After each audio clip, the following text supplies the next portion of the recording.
श्री स्वामी समर्थ स्वामी सेवेकऱ्यांनो, स्वागत आहे आपलं आपल्या यूट्यूब चॅनल स्वामी सेवेकरी संकेतमध्ये नवीन एका माहितीपूर्ण व्हिडिओमध्ये. तर आजचा व्हिडिओ खूप खास होणार आहे. लक्ष्मी प्राप्तीची ही सेवा आहे. तुम्ही म्हणत असाल तर हा तोडगासुद्धा आहे. तर गजलक्ष्मीची आपल्याला सेवा करायची आहे. तर सेवा कशी करणार तुम्हाला स्क्रीनवर दिसत असेल.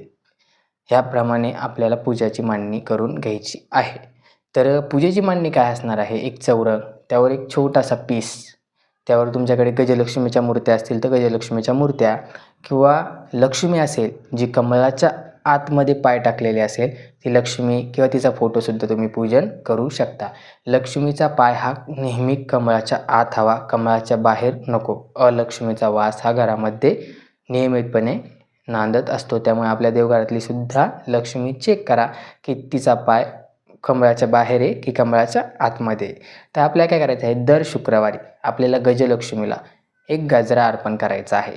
त्यासोबत तिची पंचोपचार पूजा करायची आहे व बत्ताशाचा नैवेद्य दाखवायचा आहे. हे सगळं केल्याच्यानंतर सेवा कोणती करणार आपण, तर सेवा म्हणजे श्रीसूक्त असेल, व्यंकटेश स्तोत्र असेल, सिद्धकुंजिका स्तोत्र असेल, त्यासोबतच लक्ष्मी गायत्री मंत्र एक माळ, त्यासोबत विष्णू गायत्री मंत्र एक माळ, कुबेर मंत्र एक माळ, ह्या सगळ्या आपल्याला सेवा लक्ष्मी प्राप्तीसाठी करायच्या आहेत.